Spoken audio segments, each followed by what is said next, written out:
Hello, everyone.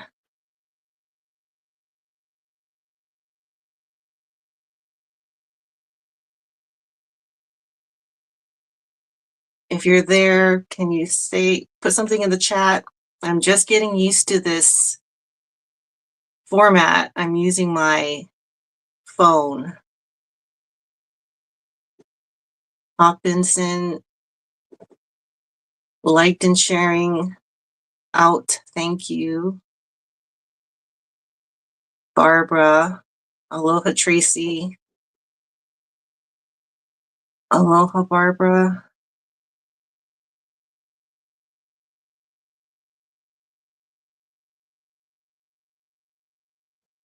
Sarah, Carol. Hi, Sarah.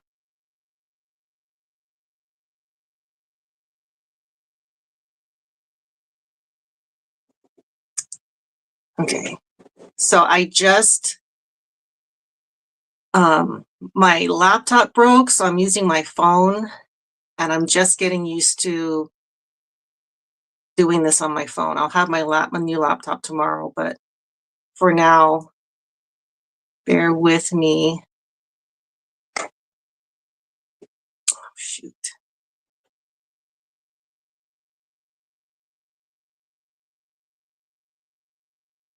Shane, there's like a thing in the way where it says share your referral link. Is there a way for you to take that off? Because I can't see the chat. It's not appearing for me. So you're not able to see the chat? It's in the way. I mean, I can, but it's where it says share your referral link because they want me Okay, to put. yeah, it probably has something to do with the phone user interface, and I'm not sure how to do that on the phone. It's right where the chat comes up, so I can't. And I put it up, right? Well, I was actually showing some messages here. We got Carl in the chat as well. Hi, Carl. Let's see here. Yeah, I'm not sure how to change that on the phone user interface. All right. Rage Against the Machine, welcome. Well, I can Okay, there display you the go. comments, and I can display Yeah, the whatever comments, you and did then just now. What did you do yeah, just now? I Do I'm that. in the so on the laptop here. I can click to display the comments. So like I can show those and you can respond verbally, I suppose, until you have your laptop. There was something you just did where that share your link went away, but now it's up there again. Really? All right, let's see here. I didn't do anything other than show the comments from Oh, display. okay. Anyway, Is there a way I'll for just have you to to make this so I can see the comments? I can just show them when they appear. I can display them on screen. Okay. So like I just have to manually do that and then you can I guess verbally reply. Okay. We're gonna have to. Renee Yeah. Drew. Hello, Sandra. Pilar Gill. Welcome. All right. Bear with me, you guys, because I'm not in my usual situation, but thank you guys for being here. We just give a little more time for people to pop in here. If you guys can, put where you're watching from.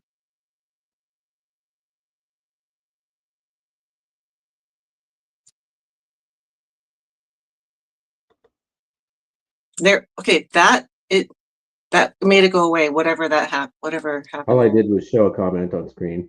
I don't know why that Okay. made it go away.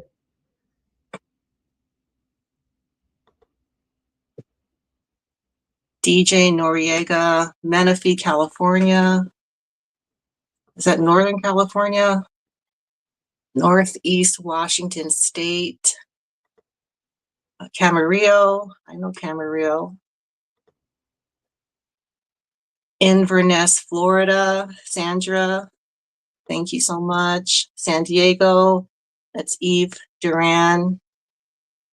Northeast Nevada, Wayne the Pain. Oh, hi, Wayne.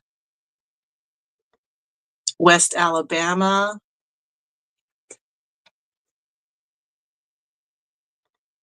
Birmingham, Alabama. A lot of people from Alabama. Call me Callie. South Mississippi or South MS. Germany. Wow, Germany.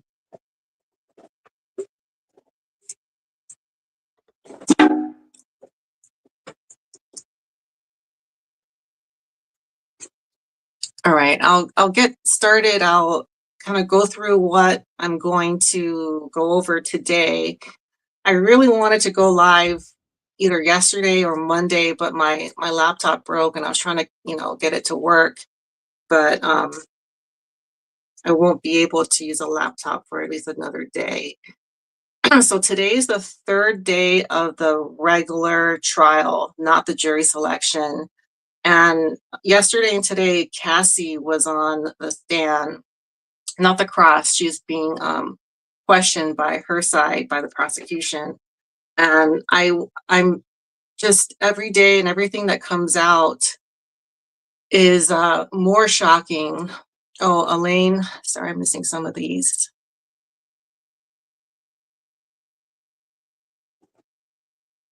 Elaine Lowell, hi Tracy, my first time live from Los Angeles. Thank you for joining. Samara from Minneapolis, welcome. Diane from Ohio, thank you for joining. Helen Higa, Honolulu, I think you bought a shirt, right? Purple Stardust, tossing them back.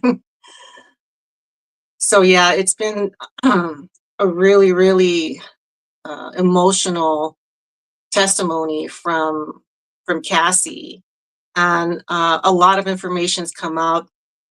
I'm not going to go through everything mainly because a lot of this testimony is so explicit and so disturbing. And trigger warning, a lot of this stuff is very disturbing, and if you have kids around, probably not a good conversation for them to be listening to. But today she's also on the stand, and she went into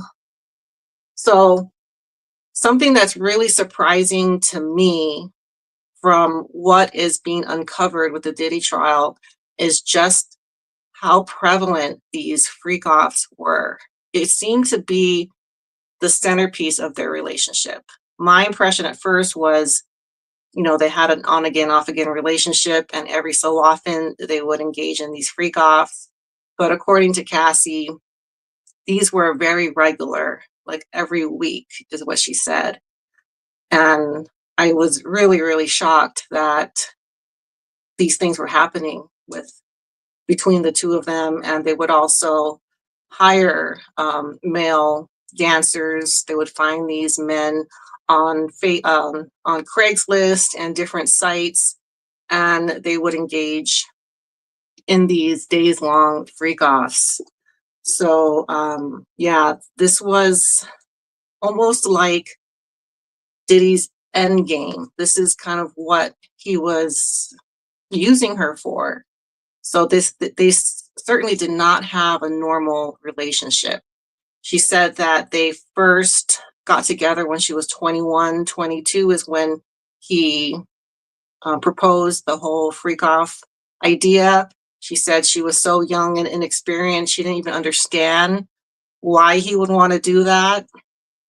But she was groomed to do whatever he said. She said it became physically abusive, also psychologically abusive. She is, I think, 8 months pregnant with her third child. She's already broken down on being during her testimony many times. It looks like again today she's crying, just having to remember all these situations. We also found out what was going on when during that intercontinental security footage. So they were in a freak off. There was a male worker in the room, and she wanted to get out of there. He had already beat her in the room before she left. And this is testimony from the male worker. He said that he saw him hitting her and that she was already injured when she left. Security actually came up. One of the security guards pinned him against a wall. We also found out it was a security guard who made a copy of the surveillance footage, and we're guessing that's who released it, and that's why we're all able to see it. Diddy also offered him $100,000 to hide that footage. It's uncertain whether he took that money or not. He didn't really say, but yeah, it was just a really disgusting details that came out. This sex worker was also, try not to say that. This worker was also asked to hold his urine. You could kind of guess why he was asked to hold his urine. And a lot of these freak offs were extremely humiliating to her. She did not want to do these. It was simply to make Sean Combs happy so that he wouldn't get mad at her. So he was systematically kind of abusing her so that she would just do whatever he said. And it seems like that is eventually how things turned out. She was just too afraid to say no. She just went along with everything. He also controlled what she looked like, from her nails, what her nails look like.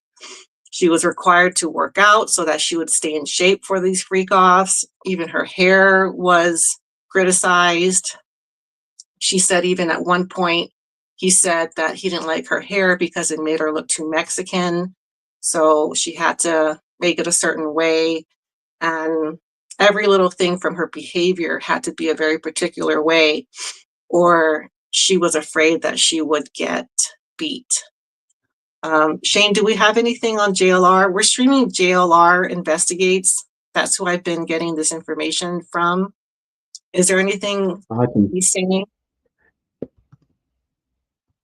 He's just talking about stuff. There's nobody at the podium or anything right now. I can pull it up if you want. Yeah, let's hear what he's saying really quick. Which was shown to the jury.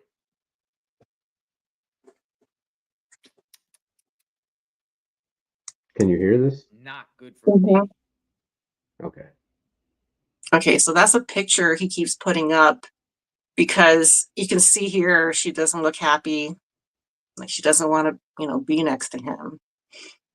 And looking back at all of those times where we saw them out, it kind of makes sense. She always looked very uncomfortable. In the comments, as more details are coming out, I'm seeing in the comments, not only on this comment, on this chat, but I'm reading the feeds where this information, and there's definitely a growing anti-Diddy, or people shocked to the core that it was to this extent.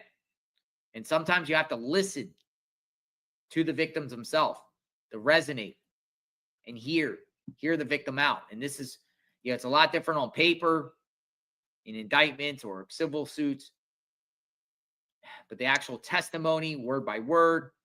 But imagine if we were all in the courtroom. Okay. Can you switch back, Shane? Okay. Could you hear me when he was talking, or was I muted? Could you guys hear me? I'm not really sure. I don't think I did. Okay. No, maybe I did. I don't. I was multitasking. Okay. So I think you guys can hear me because I didn't see my mic go off. But he's been providing commentary, and he seems to be getting the information out. So there's no cameras allowed in the courtroom. So there's an X account that's releasing the transcript. So again, this is her second day of being questioned by her side, by the prosecution. Some really disturbing things. And if you're just joining, just know that these are very explicit, very disturbing details that she's providing the court. She said due to these freak offs, she suffered from many health issues.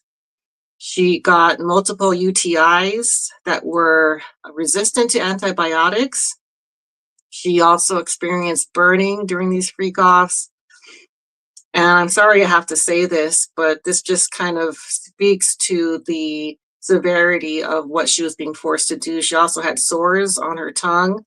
She had to recover for days with the use of opiates, IV fluids, and she also had GI problems from, all these freak-offs and, probably the drugs that were being consumed. And it seems like it was a very stressful event for her. Um,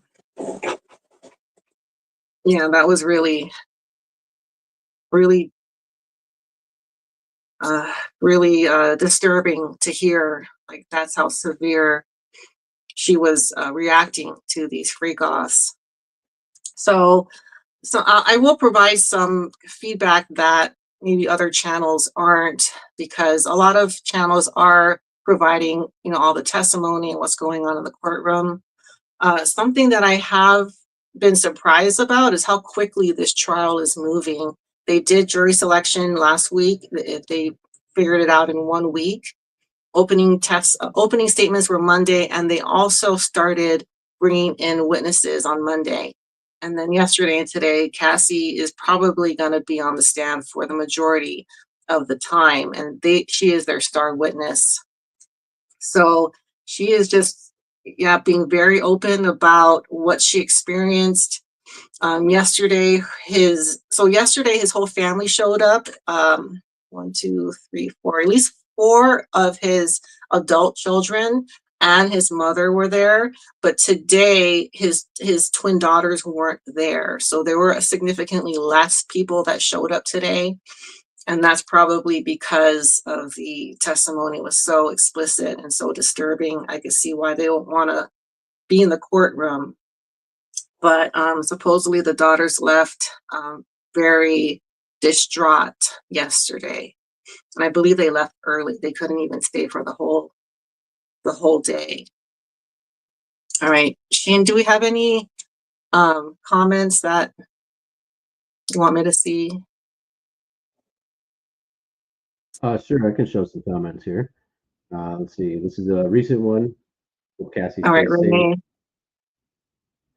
These Will evil people Cassie have stay safe? connections. Yeah, I think she probably has security, and she's probably going to need security for some time, because she is releasing information that is probably making other people very nervous, because those associated with Diddy are now being associated with her testimony right now.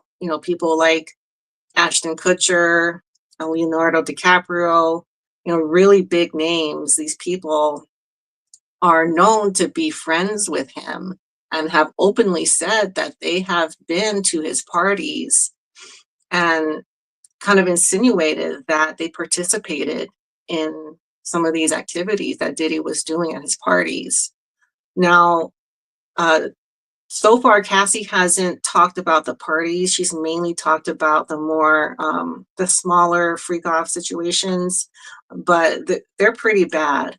And so if you are someone that was friends with Diddy, you're probably really getting scared, because this is reflecting on them as well. Either they participated in things like this, or they were aware of some of these activities. So they should be getting really nervous. Anything coming up? Oh, here, it's absolutely shocking what Cassie endured to these freak-offs. He was a freak getting off, sick bastard. Yeah. I was really surprised at just how bad these were, and how long. I think she said, they asked what was the longest time she had to do this, and I think she said it was a 4-day one. And they were often in hotels, sometimes his homes, but hotels in New York, Miami, Atlanta, California, and Vegas. Those are the cities that she said yesterday. So I did see some comments on one of the pages that some women were saying, or I don't know if they're women, but they were saying, you know, yeah, she was young, but it seemed like she was complicit with this. Like she never said no. But this is a, you know, complicated situation. You know, he was very controlling. He was threatening her with violence, and also he was recording a lot of these freak offs. So he was in possession of what she was doing. And she had asked him multiple times to erase these things from his devices because a lot of people had access to them. Whether he did or not, I'm not sure. Allison trial is actually connected to John Pelletier. Oh, right. Why are we discussing this? So the reason I started following this is because Maui's police chief, John Pelletier, was named in a complaint, a civil complaint, being launched by someone named Ashley Parham, a Jane and a John Doe, versus there was a list of defendants, and one of them was John Pelletier. He was named as he was allegedly kind of like a cover up character, someone that came to the scene to kind of make the victim not go to the authorities. And he was also seen paying off a neighbor who witnessed some of the event that was in this complaint. And it was an essay. This girl, Ashley, was essayed by a number of men, including Diddy. So very, very serious crimes that Pelletier is being accused of covering up. And that's just one part. There's also another part that involves Pelletier abducting someone. The complaint is very long. It's 87 pages. I'll link the document. Maybe Shane, we can link the document that goes through all the details in that complaint. But that is a civil complaint. From what I understand, no one has been served. So Pelletier hasn't been served yet. And I'm not sure, you know, what kind of time frame we're looking at, because Ariel Mitchell, who is the attorney, she is located in Florida. And these crimes took place in California and Vegas. So when you're dealing with, you know, across state lines, there's different rules. And I'm not sure how up to date she's keeping up with it. So we're going to have to wait to see if John Pelletier is served and when he is. I think right now they're waiting for the federal trial to wrap up and to see whether he is found guilty or not. And that way they can proceed with the the civil charges, because that will determine whether, you know, kind of give a lot of insight to the validity of the civil cases. And there are many, many civil cases, very, again, disturbing complaints by men and women. So I'm not sure how they're going to deal with the over 100 civil complaints, but that is the main reason I'm keeping up with what's going on with Diddy in the federal criminal case that's going on right now. One good thing, it is moving very fast. We've already seen a few witnesses testify, and this is only the third day of the regular part of the trial. So the first week was jury selection, and this week is victim testimony or witness testimonies. All right. Shane, do you want to put some comments up? Okay, Cassie was trying to escape from P. Diddy at a hotel when he attacked her, not a willing participant. Yeah, she's been very clear that a lot of these things were humiliating to her. And when you hear these details, they're really, really disgusting. they all partake in these parties. It's a big club. Being in it. Yeah, well, I think we're kind of glad that we're not in that party, right, at this point. Okay. So, okay, well, I got 113 people. Thank you guys so much for joining this chat. And my laptop broke, so I'm trying to do this on my phone. So it's just bear with me. It's kind of difficult for me to read some of these. Been with you guys a while, still don't understand why it's a different topic. Well, so when I was doing the Maui content, at some point I felt like I was the only one on top of the story and investigating and talking to people. And it became very difficult to be the leading voice. Maybe that might be hard to understand, but I kind of felt alone. You know, I still do keep in touch with a lot of my contacts on Maui, and I still do gather information. But it wasn't till this Diddy complaint that Pelletier was named in that Jenny, she has a TikTok and an Instagram. Her page is called Connect the Dots with Jenny. She started digging into Pelletier's past, the situation he's in now, the Maui Police Commission, who has been supporting him this whole time, defending him, not holding him accountable for not only what happened during the fire, but also what's happening now. The commission has not launched an independent investigation, which is what the mayor asked them to do. The mayor asked the commission to put Pelletier on administrative leave until they could find out, you know, is he really involved in these very serious crimes? So knowing that she was doing this and I'm in contact with her, it kind of gave me a little bit more, it really motivated me to start reporting on this again. And as we know, a lot of eyes, we've lost a lot of attention regarding the Maui fire. A lot of people have almost forgotten. You know, sometimes when I talk to people and I say that, you know, I started reporting on the Maui fire, they almost barely remember. You know, it's just a faint memory. But this, I think, will kind of bring eyes on the tragedy that happened in Maui, because it's not over. You know, a lot of people there are still suffering. You know, they have not recovered yet. And Chief Pelletier is still in power. And from what I can tell, talking to people in Maui, it's not good.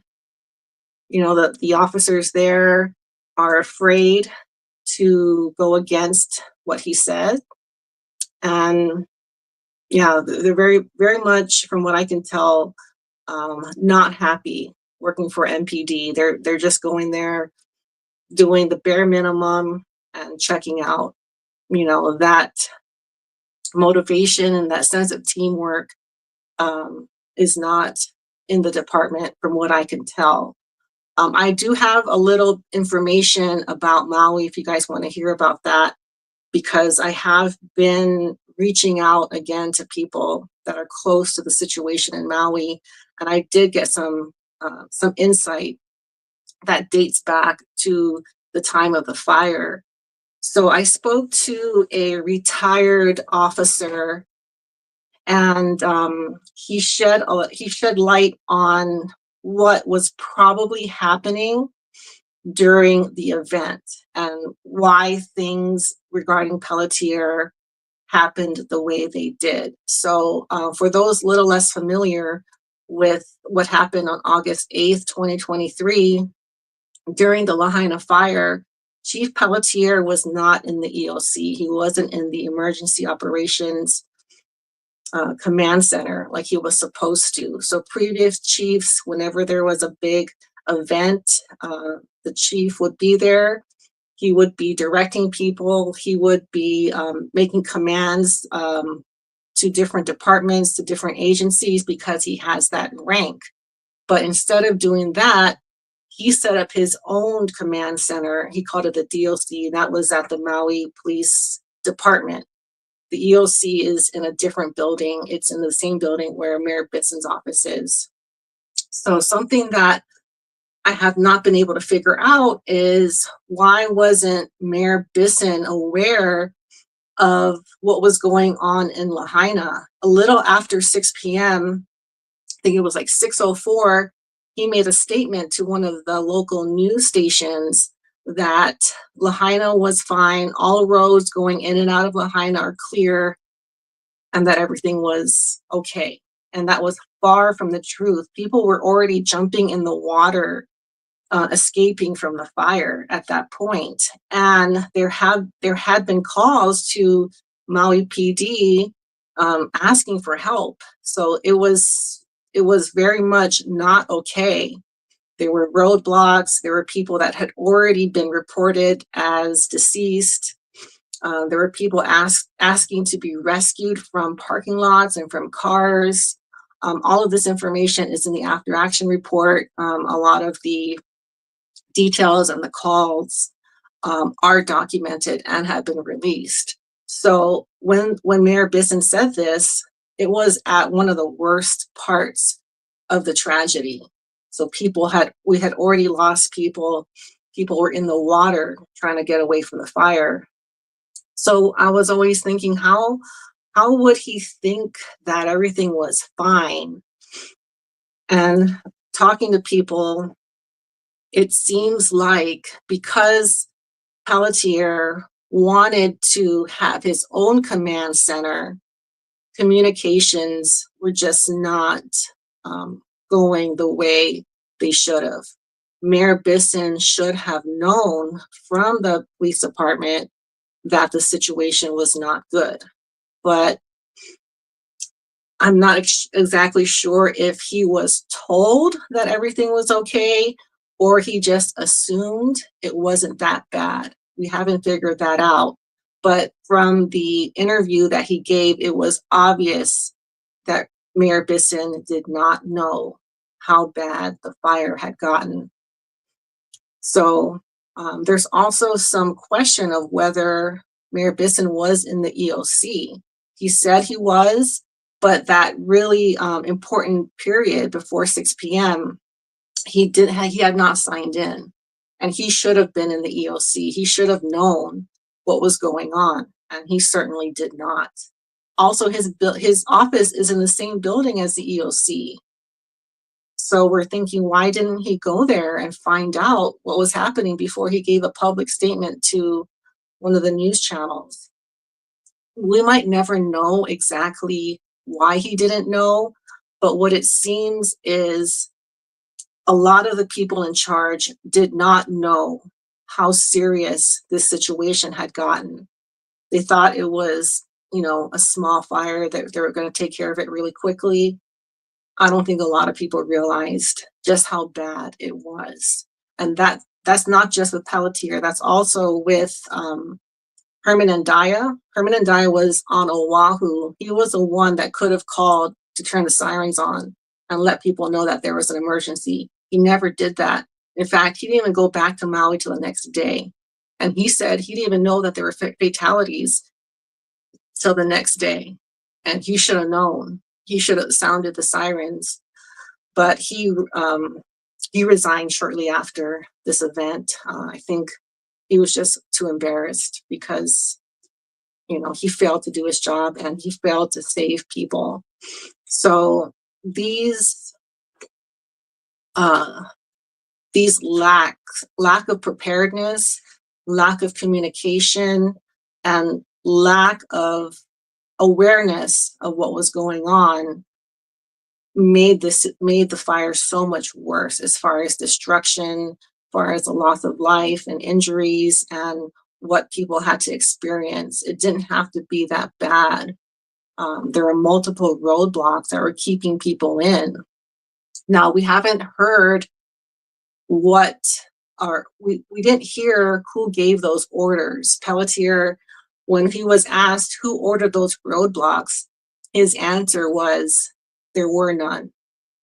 You know, we didn't block people in, which is not an acceptable answer because we have so much evidence that people were being blocked from leaving the area. And that cost a lot of people their lives.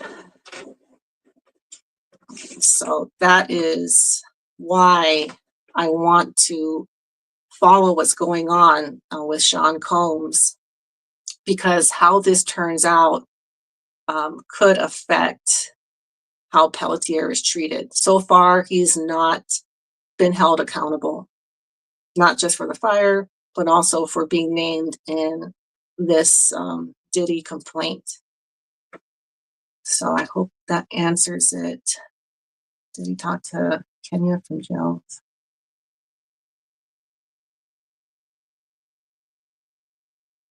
Did he talk to Kenya? I'm not sure. Went to the budget. Obama went to the parties. I do think that he was publicly a friend of Diddy's. A lot of people were very open about their affiliation with Diddy, and a lot of them are backtracking because of what's going on right now. And I think Ellen DeGeneres has like left the country. She moved to the UK or something like that.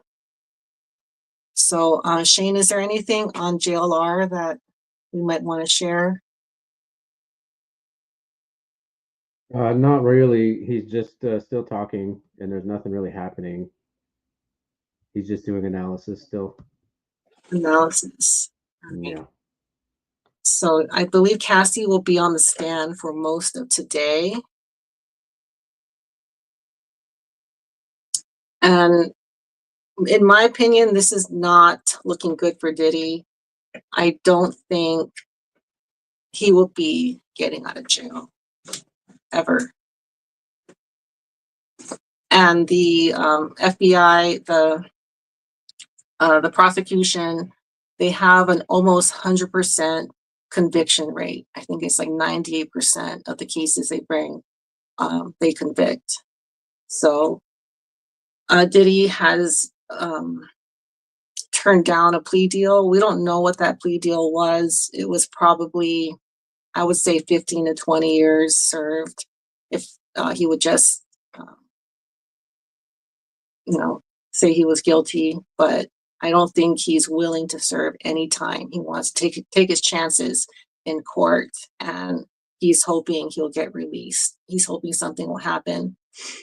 So far, it doesn't seem like any of his powerful friends are coming to his defense. I haven't heard one person that is defending him. He has some supporters that are showing up to the court, but no one recognizable, no one that I recognized. He's got connections with some of the most powerful people in entertainment, in politics, in music. And so far, just crickets from that, that side. I think if he does get out, he'll probably be forced to flee to another country. Russell Simmons, who was also a CEO of a record company, he was accused of some pretty serious crimes. And I believe he fled to Bali, Indonesia, and he's hiding out there. So I think that's kind of what he would have to do. But Diddy was denied bail at least 3 times. So I don't think he'll be able to escape. But if for some reason he is not convicted, I think he would probably have to move out of the country, which he probably can. Supposedly, one of his defense teams, he's got 8 attorneys. One of them is charging $100,000 a day. I think maybe Mark Agnifilo.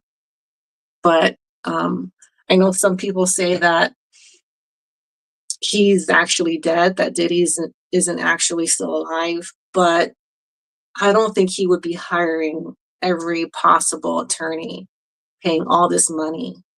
That he's really just grabbing at any possible chance to get out. So he's got some really good attorneys, Agnifilo and Steele, not his first name, but he's actually a really good attorney. He's got a very good reputation. So I think when the defense questions Cassie, they're going to try to discredit her and say, well, you were complicit in this. Yes, this all happened, but it was consensual. You know, didn't you do this? Didn't you do that?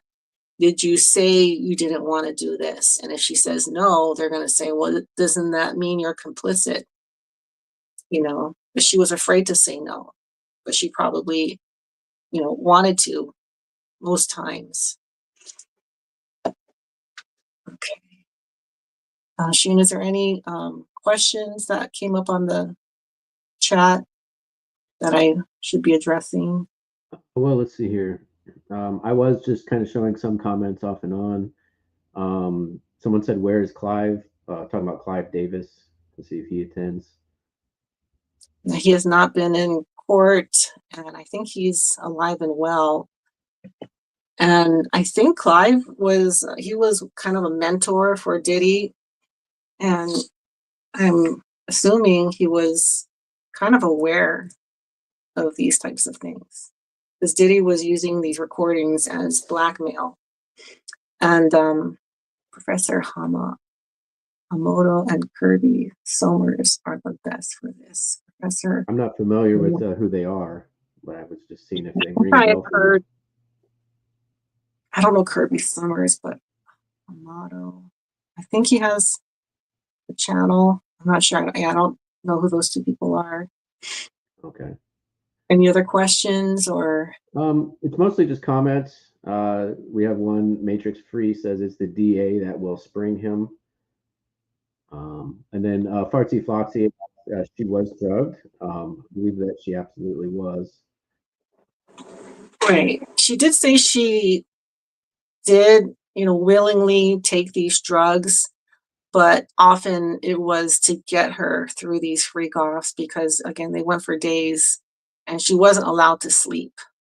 So I believe ketamine, ecstasy, cocaine, those were three that she met. Oh, GHB, those were mentioned as drugs that she was taking.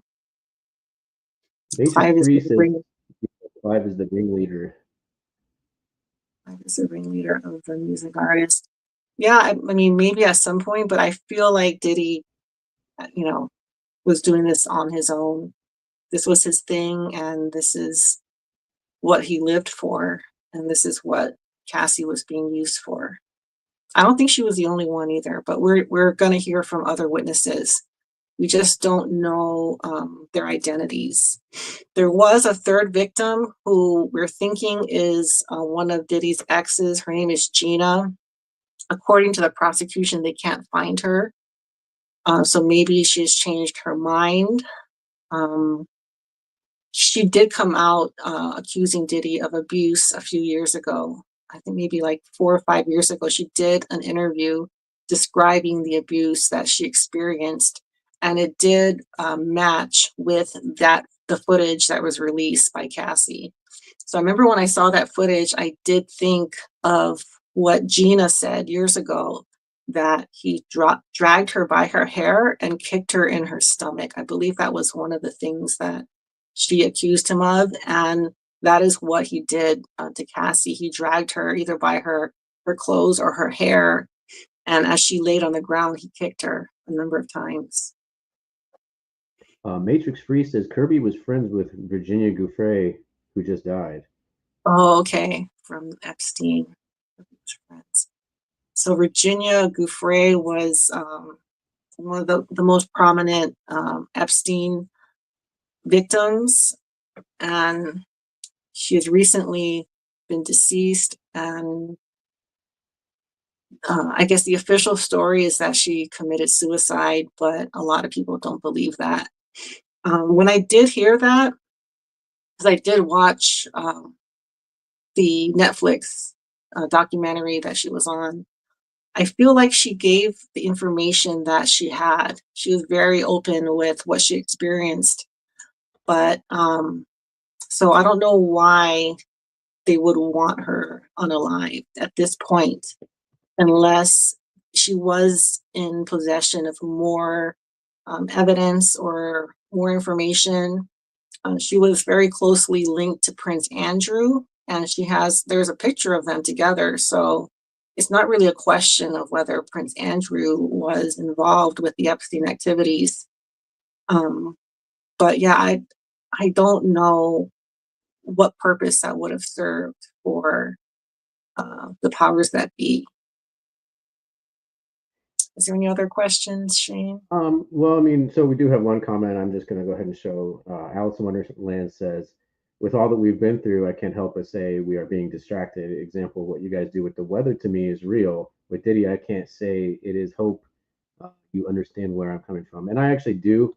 Um, I focus more on the disasters and stuff, but it is connected to John Pelletier through this Diddy case, and the Diddy case, in my opinion, is also connected to the Epstein case, which is also connected to the blackmail of the politicians, which it is relevant to me indirectly.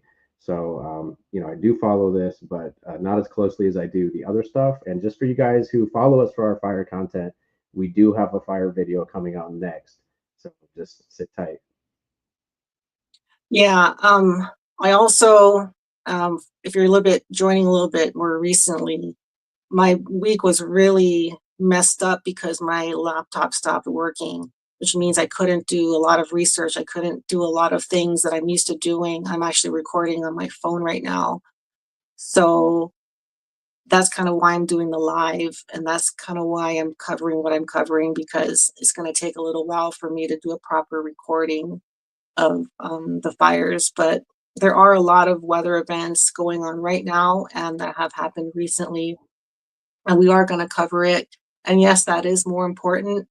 But I do think what this situation with Diddy is allowing more people to hopefully hold Pelletier accountable, because a lot of people have forgotten his involvement with Vegas, Maui, and now with this current situation.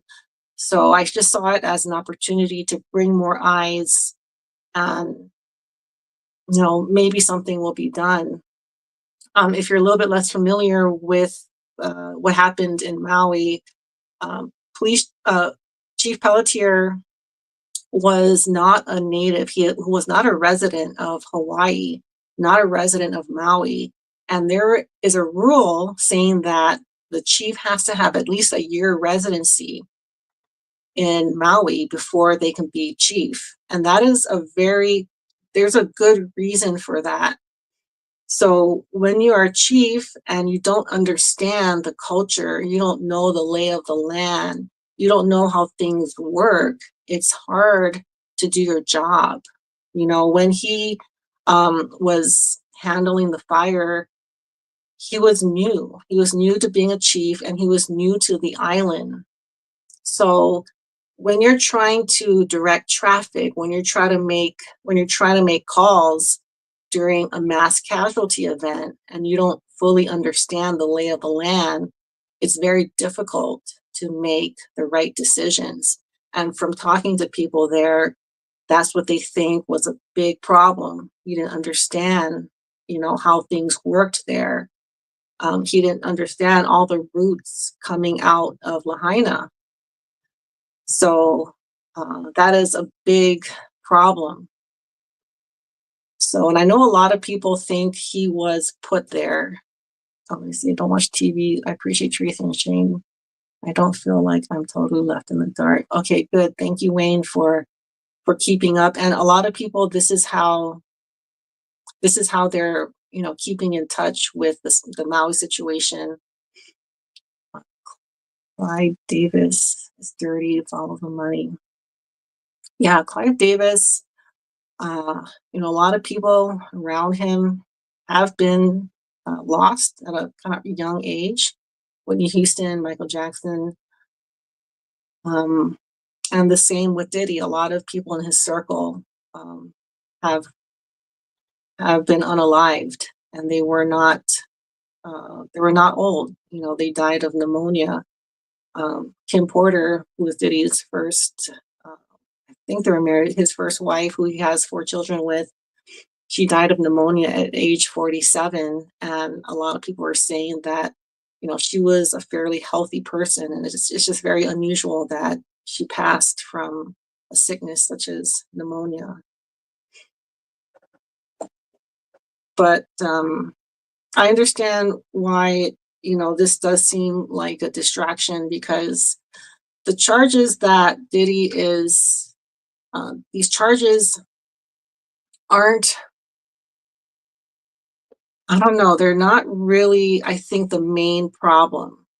You know, he's probably responsible for worse crimes than, I think it's forced labor and sex trafficking.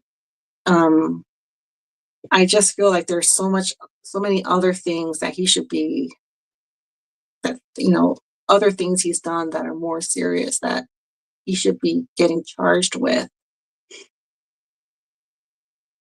Okay. Is there anything? Kim was writing a book on Diddy, right? She was writing a memoir, and so were other people.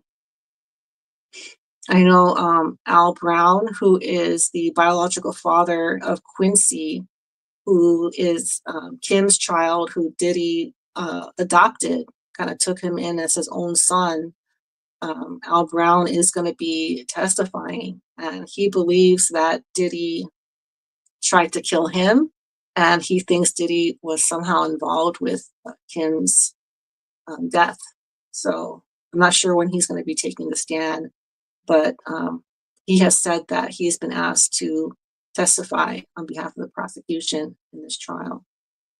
And yeah, he almost died. He was in the hospital for a long time with multiple organ failure, but he managed to survive. And I think he was not supposed to. I think there was an effort to kind of get him out of the way. I think he knows too much. Inhaling the This is, benzene. yeah, so Don Lovell comments on benzene being one potential cause of the pneumonia. However, that is possible. However, I do think we have some evidence that there was chronic cyanide poisoning that has been detected. I don't know if that was that Uncle Ron or someone else. Do you recall? Yeah, I think those are one of the words that we're not supposed to say. Oh, whoops. Was it this? I don't. Which one? The C word? Yeah, Oh, okay. Whoops. and you know what? I don't know enough about that, so I've only heard one person use that. Um, yeah, I really don't know. Okay. I know If there that was a report of such a thing, and I'm not sure if that was Uncle Ron who reported it. I can't that keep was all a the security bodyguards. guard. Is this one of the security guards? Yeah. Yeah, they call me CC, but um, I haven't seen any like medical information on that. So I don't. Yeah, I'm not comfortable saying that that was, you know, the reason for some of these sicknesses. Yeah. Um, We do it, have a lot of comments on Maui, actually. Um, some say they thought it was arson targeted like dew fires. It's hard to believe that the officers didn't realize they should open Front Street. They knew the lay of the land, and I agree with that, actually. yeah, I actually did ask someone that, you know, like if these officers were ordered to block these roads and they saw what was happening, why didn't they just, you know, do the right thing and unblock the roads and let them go? And from the information that I got is that because Pelletier's management style was so severe, he said, if you go against me, you will be filleted. That puts the officers in a position where they are not willing to do what's right. They are only going to do what they were ordered to do, despite what's happening. And so that's the feedback I got from people who were with the police department, is that when that is this kind of management that is being put on the department, it takes out your autonomy to do the right thing. He gave an example saying that when he was handling a tsunami warning, there were people that were kind of going to high ground, and there were some of the fire roads were being blocked off or chained off, and he like unchained them and let people go despite not being asked to do that. That was not an order. But because, you know, if you're given the confidence as an officer to, you know, kind of do what you think is right, then you're more likely to do the right thing. But you know, till this day, no one has said who gave them those orders to block the roads the way they did. So until one of them comes forward and says, this person told me, or that person told me, no one has admitted to giving those orders. So we don't know if they were ordered out of a lack of awareness, or they were ordered to be blocked for the purpose of causing more tragedy. So that's the information that I've gathered. Order followers without them, no king, tyrant, or dictator rule. Right. So, you know, this is what happens when someone comes into power and says that, you know, you will be filleted if you don't follow my orders, or, you know, you go against what I say. Who approved to go around Pelletiers residency issue? So the actually Jenny addresses this. So why were they able to let Pelletier become chief regardless if, you know, he wasn't a resident? He did have people come forward and say, well, because he was such a great candidate, that it is appropriate to not follow that rule. And the commissioners at that time also went against that rule. And they all had kind of different special interest in why they wanted him to be in that role.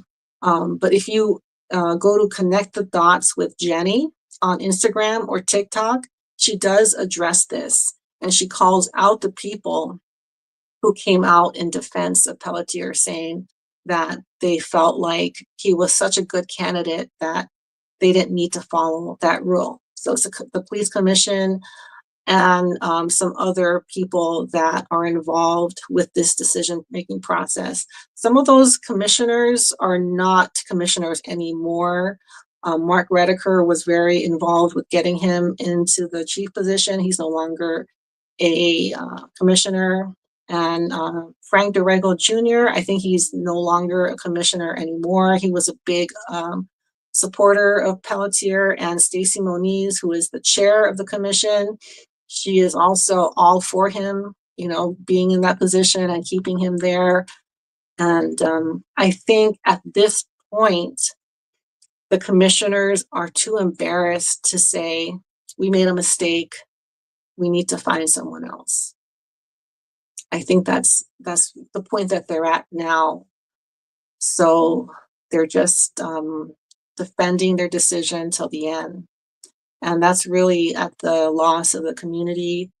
That's at the loss of the people who suffered from the tragedy, because these decisions that were made, no one's being held accountable. And until that happens, you know, a lot of people are just not going to have closure. I hope at some point in my life, I will find out exactly what happened. But everything I do know as far as evidence and feedback from the community, I have already said this publicly. I've written about it in the book. I've made videos about it. I'm talking about it here. So I don't have anyone that has said, this is the order I was given and this is who gave it to me, as far as the roadblocks go. Or but the hiring of Chief Pelletier was kind of orchestrated by the commissioners and other people that are influential in the community as far as law enforcement goes. And Jenny has those names, and you can find out who those people were. Aloha from Maui, the reason Pelletier was chosen because decades of corruption in the Maui police force. The hope was that he would not be more of the same. So they thought, so you think that they thought he was going to clear up the corruption?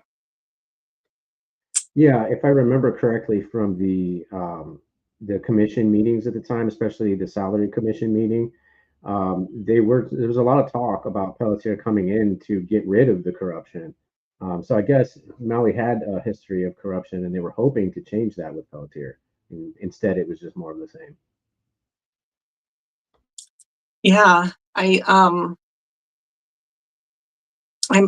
guess he had that reputation of not being corrupt.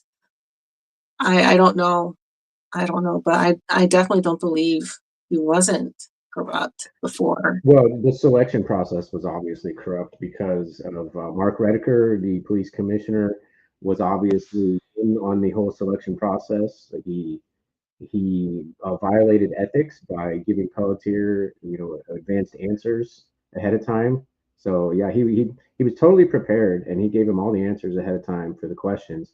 But Pelletier submitted like 28 pages of written answers, which far exceeded the other candidates. And Mhm. when the interviews were occurring, all of the commissioners were paying attention to Pelletier, but they basically ignored all of the other candidates. So it looks like they were definitely in on it from the beginning. So they knew they were going to vote for him Right. regardless of who the other candidates were. And there were other qualified candidates who had been with the department for a long time. So yeah, it's really a shame that that happened because this is years later, and this is still the situation, and no one within the commission is willing to stand up. The vote to not put him on leave, the vote to not launch an investigation after this Diddy complaint came through, they voted unanimously to not put him on leave, to not investigate. So yeah, there's not one that has stood up and said, you know what, we should maybe put him on leave, or at the very least, investigate, hire an investigator to look into it. But so far, none of that. Not one person in a position of power has come forward and said that that's what they should do. All promise to protect and serve the hidden agenda of the elite, sold his allegiance to the highest bidder. Hidden agenda. So, I've been reporting on Pelletier since, September of 23, and I decided to closely follow him and dig up as much information because he was the most, I think, controversial of the officials that were in charge during that tragedy. And it was uncovering a lot. There was a lot to uncover, and that's why I included him in the book, and that's why I made so many videos about him. But I I don't have proof that he was in cahoots with higher ups. Um, so I just can't say, from what I found as far as documentation, from what he said and from what the commissioner said, they felt that they would benefit from him being in this position. Also, he would be stepping up from captain to chief. And also the idea of moving to Hawaii, to Maui, to live out the rest of your career probably sounded like a great idea. I think he feels differently now because supposedly he only goes out with security. He's not getting the love and adoration of the community that I think, hoped he would. And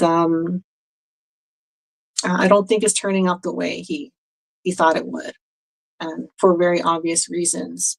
But asking people there that are close to the situation. They said that he's absolutely not going to resign.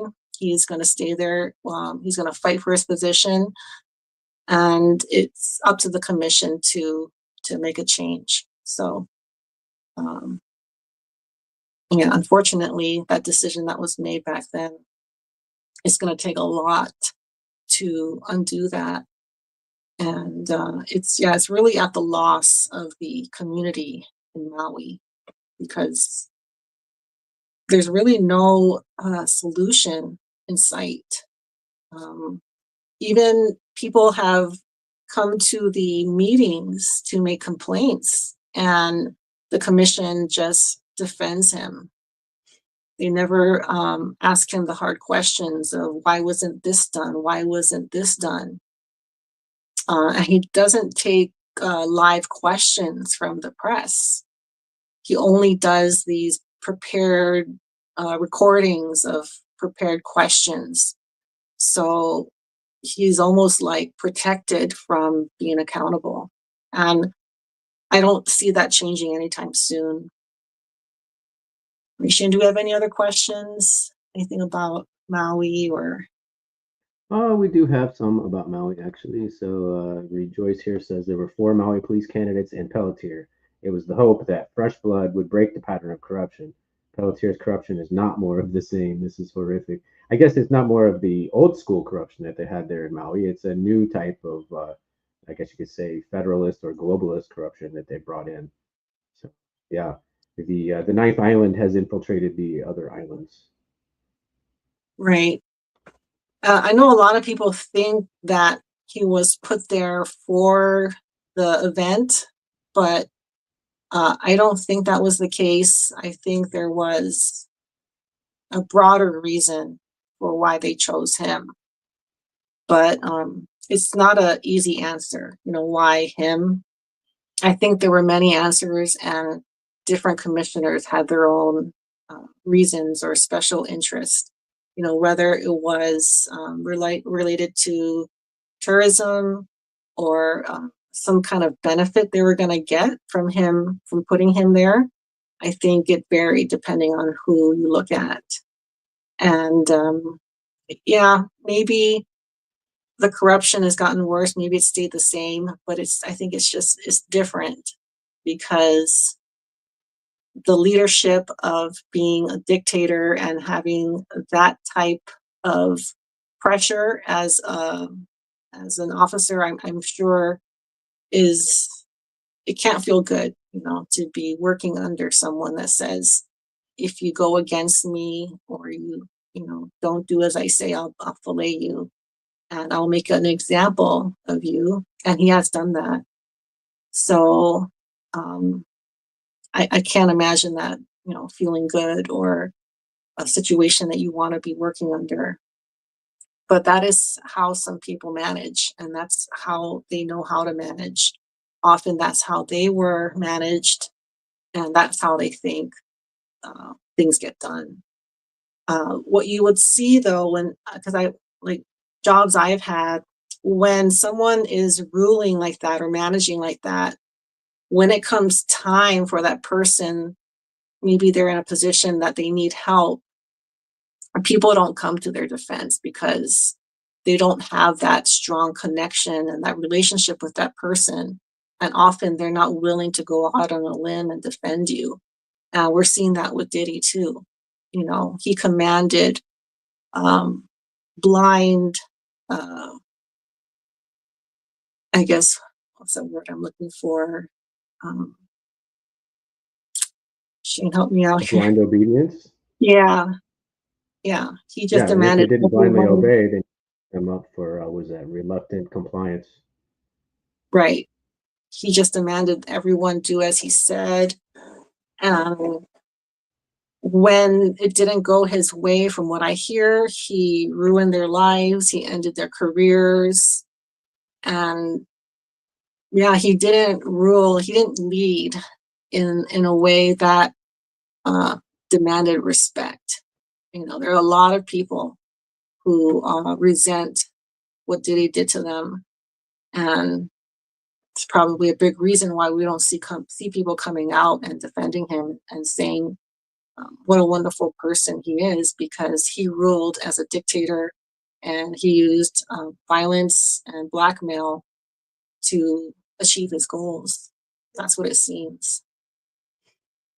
All right. Do we have anything else? Let's see here. Elaine Lowell says, you know how the city council meetings across the country are controlled with a certain method. And I have actually recently heard about this from Deborah Tavares, of all people. She talks about something called the Delphi method, which is probably being employed in these like city council meetings and town hall meetings where they do the planning to kind of synthesize this consent among the community, right? So they have this pre-planned development plan that they want to push through, but they have to have these like community meetings and so forth where they synthesize this community involvement that ends up arriving at the exact same, I guess, destinations or conclusions that they're trying to steer it in.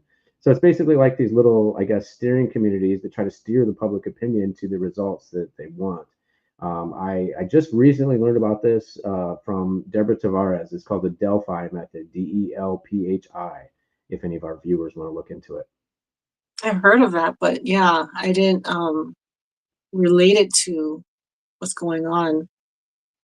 Yeah, it's a Yeah. way they sort of manufacture consent among the collective, and they guide the process, and they make it look like there's, like community participation and everything. But what they really do is they just guide the decision process to arrive at their decisions that were pre-planned in the first place.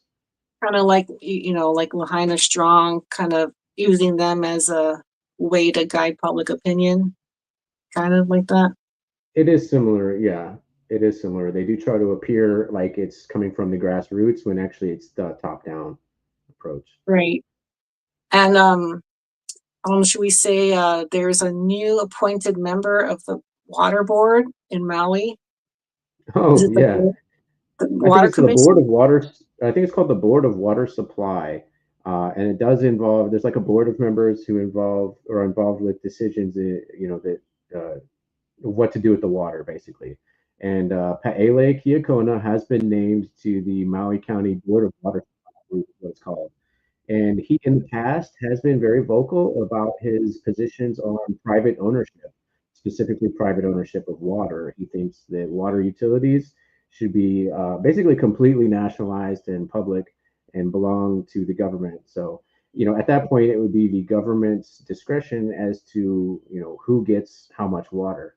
And that's basically what the water grab in Maui has been trying to do ever since the West Maui Land Company tried to accuse Emmanuel, or was it Manuel, Khalil Manuel, yeah. Kileo Manuel? Yeah, they tried to accuse him of holding back the water when really that was a false story that was designed to drum up a conversation over the water rights. So West Maui Land Company was trying to do a water grab actually, and Hmm. it didn't work. They used that hit piece on Kaleo Manuel where he was talking about equality from like 2 years prior. So they were trying to Yeah. paint him in a certain light so that they could gain control over the water rights. And I recently thought about that speech that he made. Khalil Manuel made a kind of like a plea to the public, trying to convince people that water is not a right. It's how did he word it? We think water is just a right, a human right, but we need to see it as kind of made it seem like it was a privilege, to be Hmm. able to get it, Yeah. get the water you want. This is a privilege. You shouldn't just get all the water you want. And I heard the new WEF leader say this too. He says, beyond what a human needs just to get by, you don't necessarily have the right to more water. Oh, yeah. And that guy was actually the Nestle CEO who actually already has somewhat of a water monopoly of sorts. So you can Hmm. see how they are trying to do land grabs. They are trying to do water grabs, mineral grabs and other resources. So, all of the precious natural resources they're trying to control. Right. And I think going forward, they're gonna make water scarcity the next threat. Kind of like this climate thing. They're gonna make like water is a very, very finite resource. And, we don't all get it because it's so, there's just a very limited amount, right? And if you want more water, this is a privilege. Like, this is not something that you should just be able to get. And I noticed that in Right. California too. They're making it seem like, you can't water your, there was a period we couldn't water our lawns. They said, oh, we're going through a drought. So, don't use water between this time and this time. And certain days you weren't allowed to water your lawn. But uh, I would say maybe here, I would say a lot of people do believe that, but I don't know. I think there is a kind of moving, like a movement, hopefully trying to get away from this whole like you shouldn't use water, because I think if you really ask people, do you think you should have the right to water? Should you have to pay a lot of money for water? Most people will say no. You know, Yeah, it's water a scarcity seems to be artificially induced in a number of ways. Deborah Tavares, again, she talks about something called primary water, and this is very similar to something called abiotic oil, which is produced by geologic processes deep within the earth. So both oil and water are actually renewable resources produced by the earth. right. They're And not from dinosaur fossils, and we're told, right? Yeah, not necessarily. I mean, that might be another way that oil is produced, but there are legitimate geological processes deep within the mantle that create both oil and water. And yeah, so Deborah Tavares has gone into a lot of detail on primary water sources and the artificial scarcity of water. So, water is completely ubiquitous on this planet. The air, it has humidity in it. There's almost never 0% humidity. So there's almost Mhm. always some sort of water present, and we could either extract it from the air or from the ground. But yeah, this artificial scarcity is induced for the purpose of controlling the water. And I mean, to think that we have a water scarcity when the world is literally flooding almost on 6 continents at least, it's Right, very laughable to think that there's a water scarcity and a flood simultaneously. right. And they're releasing dams on purpose. Hmm. So if Yes, they've been there's such a dismantling need. dams. Yeah, just like in Valencia, Spain, there was this, almost decade-long campaign by the globalists to dismantle the dams. And then when they overseeded, via cloud seeding, Valencia, Spain had, a biblical 1,000-year flood. And we're starting to see that all over the place. They're trying to dismantle the dams and they're trying to control the weather via cloud seeding. And so they ultimately control who gets water. Yeah. Um, I also did hear someone from the WEF years ago kind of say, well, this climate thing isn't really working. People aren't getting it. They just can't get it. But we all could understand water. Every child knows they need water. Every child gets thirsty. So we need to make that the next thing because it's easier to understand, kind of saying like a lot of people are just too dumb to get this whole climate threat. She said that. Did I ever show you that Mm, clip? not that I know of. Yeah, I have it. I was gonna put it up, but I didn't. But yeah, there are people within the WEF that are kind of planning to use this as the next, I guess, social control. It And It does seem like they are maneuvering into that position, especially with the new head of the WEF being the CEO of Nestle. yeah, did you see that eye he had? Yes, I did, and that does seem to be a thing. I looked into it briefly, and there's some sort of I think it's called maybe like a petechial hemorrhage or something that happens, and there's different ways that that can be caused. But we've seen many of the world's elite. I hate to call them elite, the parasite class or the predator class. We've seen many of them that had a bloody left eye, like with petechial hemorrhaging in the left eye only, and that seems Yeah, really strange to me, and it could be another one of those Illuminati occult symbolism things. yeah, it was so creepy. Yeah. Uh, but yeah, if you guys are not familiar with the WEF, the World Economic Forum is kind of this new global, not new, but a kind of global governing body. And the previous, I guess, CEO, Klaus Schwab, has resigned or retired and put this new guy in charge. And he is the CEO of Nestle. And the first speech he did publicly as leader of the WEF, he had this, it looked like a kind of like a robot eye. His left eye, it looked kind of like Terminator eye. So, Yeah, the white of his eye was completely bloodshot, and it looked like it was probably from some sort of injury. But we've yeah, seen many of the elites have had the identical injury. right. It doesn't look like a bloody eye. It looks kind of like an artificial eye. I had to compare it to something, but Yeah, I had looked it up before. It's not a petechial hemorrhage. It has another medical term for it, but it's a similar type of effect where the blood vessels in the eye are ruptured and the white of the eye turns red because of the blood that's present in just the white of the eye. It's not actually a black eye because the orbital socket of the eye itself is not bruised, but just the eye itself has hemorrhaged on the white part of the eye. It's really strange looking.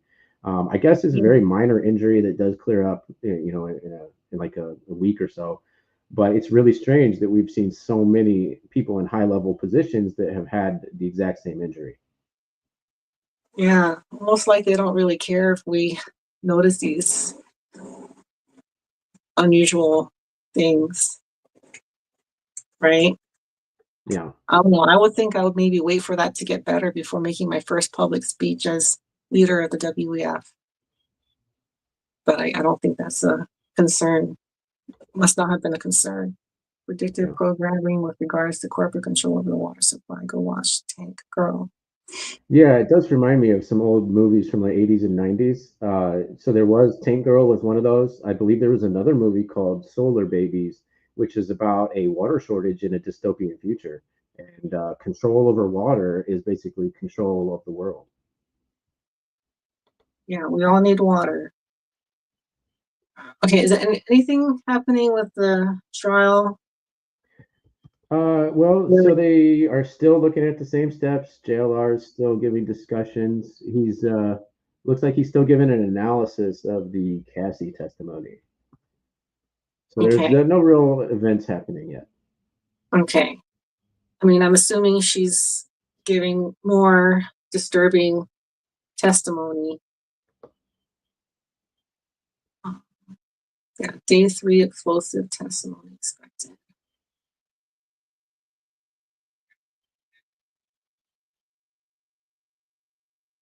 Okay, so it looks like they took a break, or she is taking a break.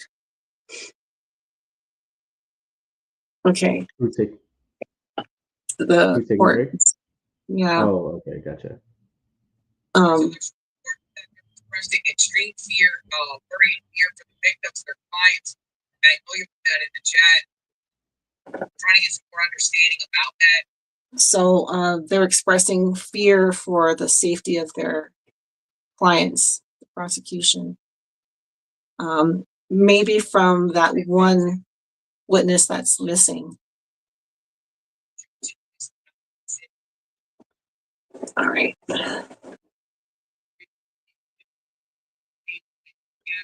Can you switch to the stream real quick? Disagreements on the exhibits. AUSA says yes. Defense wants the exhibit to be longer and about masturbation. They wanted it to cut off at looking at my iPad.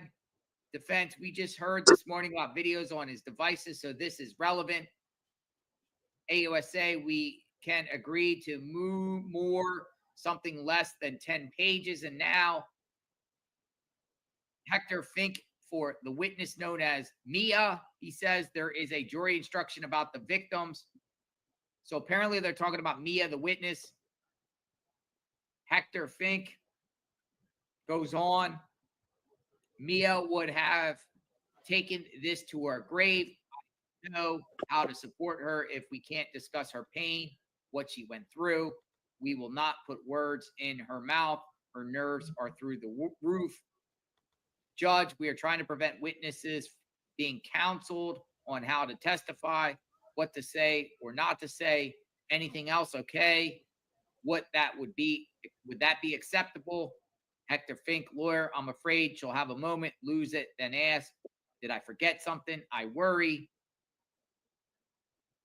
Now counsel to Jane Doe says, I'm worried that Jane Doe will not know what she can ask me. Judge, as long as you don't coach testimony.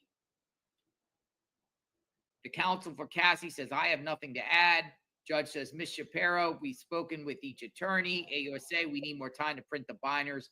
We are at break. So we haven't started yet. Okay. All right. So I guess they're coming back from break. Yeah.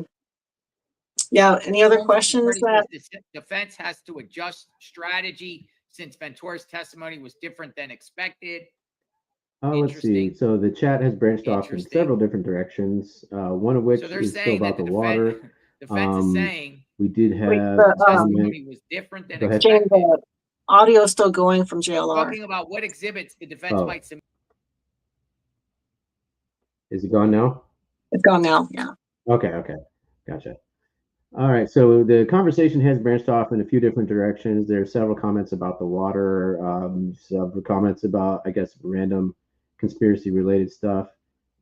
Then another comment, I guess. Hold on, I got to do some scrolling here. Oh, one person asked, why would Tracy's computer just stop working? I don't believe it was like a sudden event. It was maybe more of a chronic thing. Yeah, I really don't know. It didn't turn on, and I troubleshooted it for a few days, and I gave up, and I ordered a new one. So I have no idea. I'm hoping it was just the fact that it's old. It was very old. I've used it since probably 2021, and I've made all of my videos, all 300 something videos on that laptop.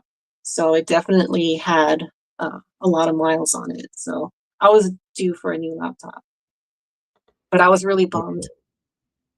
Robert Harsh says, thank you for your last video, guys. Catherine Austin Fitz. It was interesting. It was actually a surprise hit for me. I was not expecting it to be as popular as it was. Yeah, we kind of went out on a limb on that, but the reason I wanted to put something together is because I thought of those ancient cities, and I like kind of connecting, modernity to history and kind of trying to figure out if this is what we're preparing for now, like they did before. And it probably is. And that's regarding the underground cities cities.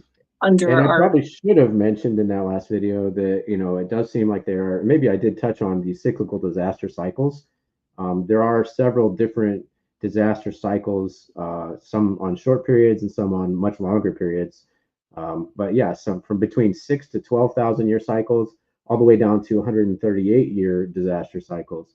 And at least one of those is going to be coming up again soon in the next probably 15 to 20 years. And so I believe that's why the elites are again building modern bunkers just like the ancients did. Right. And I think we've had them for a while. I know at least since the Cold War. I know we had them then. But I'm sure they've been built. Oh, I did see a comment saying, like, if there are all these cities, how come we don't have footage? There is footage of truck drivers going into these mountains, and they said that they go in for miles and miles and miles. And I have seen the footage of the truck driver. He drives into an underground like mountain tunnel complex, and he does drive under the mountain for like a half hour or so. So it's an extensive tunnel complex. Right. And there have been people coming forward saying that they were contracted to provide services, materials to build these underground facilities or in the mountain. So there has been talk about it. I just didn't realize that it was so extensive and that they were all connected. I thought maybe there were like bunkers here and there. But from what Catherine Fitz says, it seems like it's a whole network and they're all connected by roads or tunnels. So that's very interesting. And also she says that our tax dollars paid for the building of these cities. And so far, I don't think any of us here have gotten an invite to go down there in case of a disaster. So that really, bothers me that, our tax dollars are going to build these facilities that we will have no access to for the most part. Right. Okay. And then Nina says that Nestle owns so many companies. Ones that surprised me. She stopped buying as many of their products as possible. And then we also have other comments to say don't buy Nestle. Yeah, water, drinks, food, like, I think they make, pet supplies, medications, probably much more. And then there's this comment that says Nestle's into our lakes and springs in Michigan. Can't research which spring they are not in. And that's why earlier I said Nestle has a virtual monopoly over the water supply because they have been buying up the springs and the reservoirs and all the fresh water they can get a hold of. They're grabbing it up. And, we did discuss in one of our recent videos that it could be part of why we're seeing the destruction of some of these forests because, for example, Long Island is sitting on top of a aquifer. There's underground water there. The Pine Barrens are also on top of a large aquifer, and maybe that is also making this area much more valuable because of access to water. But I can't confirm that. But we have been kind of noticing more recently these fires are on top of aquifers. Although there are many, but I know Long Island, almost in total area of Long Island is on top of an aquifer. And also the Pine Barrens are on top of an aquifer that is actually very shallow. They say it's kind of easy to access. So that might have something to do with why we're losing the Pine Barrens. Sean Combs was an altar boy in New York, Catholic Church, where it was assumed 10 years old could be how he got introduced into satanic rituals. Yeah, I did hear he went to a Catholic school in New York where there was a lot of talk of abuse to the boys. It was like a all boys Catholic school. But people even say it dates back to his parents. His mother was doing sex work. That's what some documentaries have said, and that he was exposed to this type of lifestyle and these type of activities as a young child. So it could be just he was just desensitized to this, and as he got older, he just had more of a need for it, and it just progressed to the point that we're hearing about now. But I'll kind of close out with a couple of remarks. Archaic claims 2024. Yeah, 2024. Some say 2038. But I'll close out with just some closing remarks about what I think might happen going forward with this trial. I do think it's going to wrap up fairly quickly, maybe a little bit faster than we thought. Some people were saying like 12 weeks or more. But it seems like the judge is encouraging things to move fast. He has rejected all requests for a delay. He has denied any requests for bail, or he is definitely going full steam ahead. And that is not always the case because Diddy was just arrested less than a year ago in September, and already we're in the second week of trial. For a federal criminal case, that's considered fast. And I think what is behind that is that, they're using a very high profile person, and kind of like how Epstein was, they're going to put him away and say, okay, see, we got rid of that, and kind of give the impression that we're done with that. But the truth is, he probably very obviously was not the only one. Diddy was not the only one doing these types of things. A lot of the testimony that Cassie provided yesterday reminds me of the R. Kelly case. There are a lot of similarities there. The big difference is R. Kelly didn't include like these A-list celebrities. He kind of dealt with more like just like normal people, not famous people. And Diddy brought in high profile people into his circle and try to get them all involved in these things. And that kind of provides as a protection, right? Because if you incriminate other people around you, you could always release that information. But we haven't heard about the other. Well, there were some questions during the jury selection. There were some big names mentioned there, but I don't know if that means that those people are being accused of the similar crimes. We just think maybe they were, maybe they are witnesses themselves. I know, like Mike Myers and I can't remember, but they did ask the jury about some of these high-profile people. I can't remember. I wrote it down. Do you remember, Shane? Yeah. What? Remember what? Michael B. Jordan. They were asked about these celebrities during jury selection. So Oh, Michael B. Jordan's an actor, and they're thinking that Cassie might have had a relationship with him, and so Diddy might have targeted him for some reason. They also asked about Kanye West, Kid Cudi, Dallas Austin, Michelle Williams, Lori Ann Gibson, Don Richards, and Harvey Pierre. I don't actually know those 4 people there, but I don't know if a lot of these big names are going to be dragged into it. We'll have to see, like Jennifer Lopez and Leonardo DiCaprio and Jay-Z. I'm not sure how much of them, how much they're going to be involved in this trial. But I do see things moving fairly fast. And I would be very surprised if he's not convicted of all of these things. The thing that might not work out is the RICO charges, so racketeering. The reason I think that, so TMZ did a mock jury. They picked like 12 random people, and they did a mock jury of the evidence that they had with the charges that they have against Diddy. And they made a documentary about it. I don't know if it's released yet, but I know Harvey Levin said the charge that people were having a difficult time convicting or understanding was the RICO charge, because they have to understand that this was a criminal organization and that there was profit from this organization. And they said the average juror was having a hard time understanding that. Because remember, jurors are not picked because they're the most savvy. A lot of times they're picked because they're not.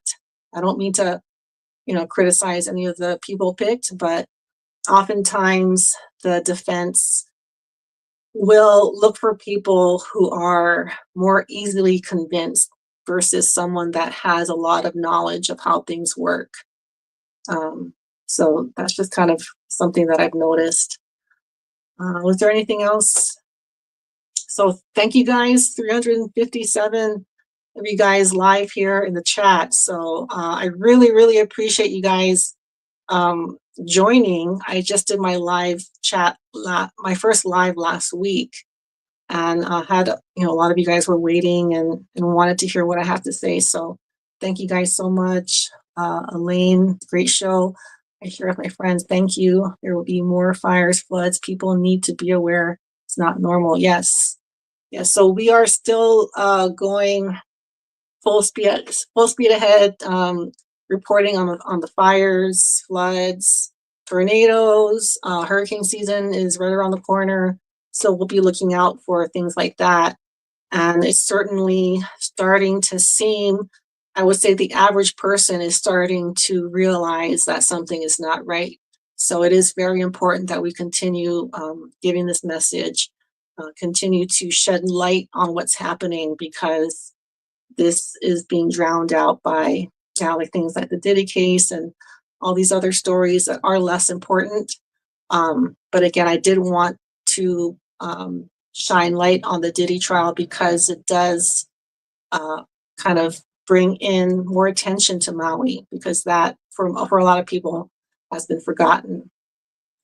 So anything else, Shane, that questions in the chat that You want me to address?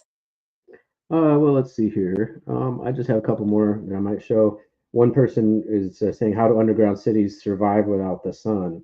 And I don't think they were meant for long-term dwelling. I think they were just supposed to be short-term bunkers to protect from some sort of short-term cataclysm. Uh, there's any number of things that could happen, like the floods that we're familiar with, but then there are also, cosmic events that can happen as well. So you've got bolide impacts like meteors and comets and things like that.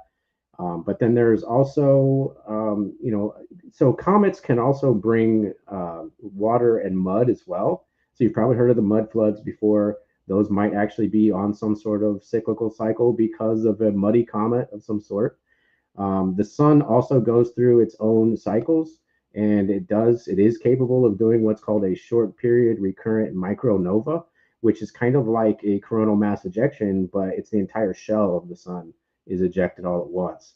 And the sun will survive that, and the Earth survives it too. It happens every 6 to 12,000 years. So humanity itself has also survived several of these. However, if there is one coming up in the near future, those in power could be trying to utilize it to take advantage of their control and increase their control over the world. And I know they can grow plants with artificial lighting, right? Like the hydro. True. Yes. Plants can be grown in artificial lighting. People do it all the time in the modern day. And there Well, we was can. electricity in the ancient times. There have been found examples of like a battery in Baghdad, like a 5 or 6 thousand year old battery, And a light which is bulb. very simple to. Yeah, yeah. The batteries and light bulbs. They were very simple designs, but it doesn't have to be complicated. You can make a battery with a jar, some lemon juice, and a couple pieces of metal. Right. Because that's another question. Like, how did people see at those very low levels? I mean, they could have used fire, but for example, some of those structures under the pyramids, a lot of these researchers are saying that there are evidence that there were some sort of power sources down there that weren't fire, light bulbs and things like that. So what we Yeah, were taught might not be the case.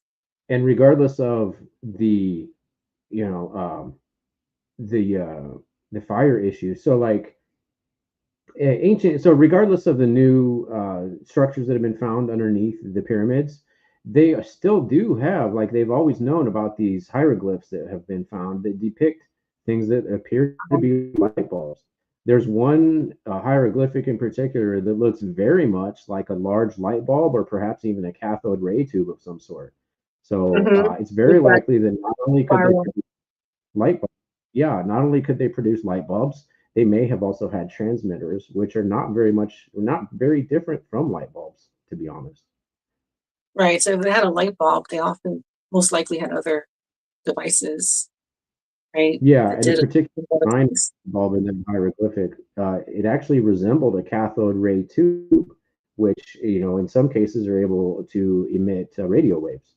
So it's very much like a cathode Laser. ray radio antenna, at least in the hieroglyph.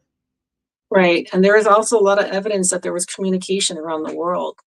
We're taught that there wasn't, between the ancient cultures, so, yeah, there was Oh, there was probably obviously some sort communication. of Yeah, there was obviously some sort of connection between the different cultures over the globe. Now, what kind of communication and how fast it was, I'm not sure, but we've seen various stela and hieroglyphs and architecture in opposite sides of the planet at the same time. So it looks like there was some sort of global culture even back then. Yeah, and I think it was different from the way we communicate, like through cell phones and things. I think the understanding they had is so different from what we understand as communication, and it might tap into something that the powers that be don't want us to know. There might be another way to communicate aside from what we were told, what we're being, accustomed to. But I'm not sure. Like, I think there were things that the ancients knew that the average person today doesn't really have an understanding of, because we've been lied to for so long. But okay, I think I had I've talked enough for today. But yeah, 432 on the live. So thank you guys so much for being here, and be looking out for the next. I don't know, Shane, if we're gonna film this week, or we'll wait for my laptop. But there has been a little delay because Yeah, we have fires in Minnesota, Arizona, Canada now is on fire, and there's also updates on some of the previous fires. So we're gonna get that out as soon as we can. Probably gonna have to wait for the laptop though. okay. All right.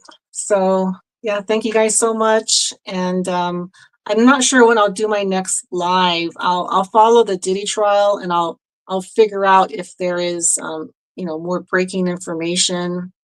I'm also keeping up with Maui, and so if I learn new things regarding that, because I know a lot of you guys have found me because of what happened in Maui. I am kind of like reconnecting with my contacts there, and I kind of have a new sense of purpose and motivation to continue looking into things on Maui. So I will keep you guys posted on that. Okay, all right. Bye, everyone.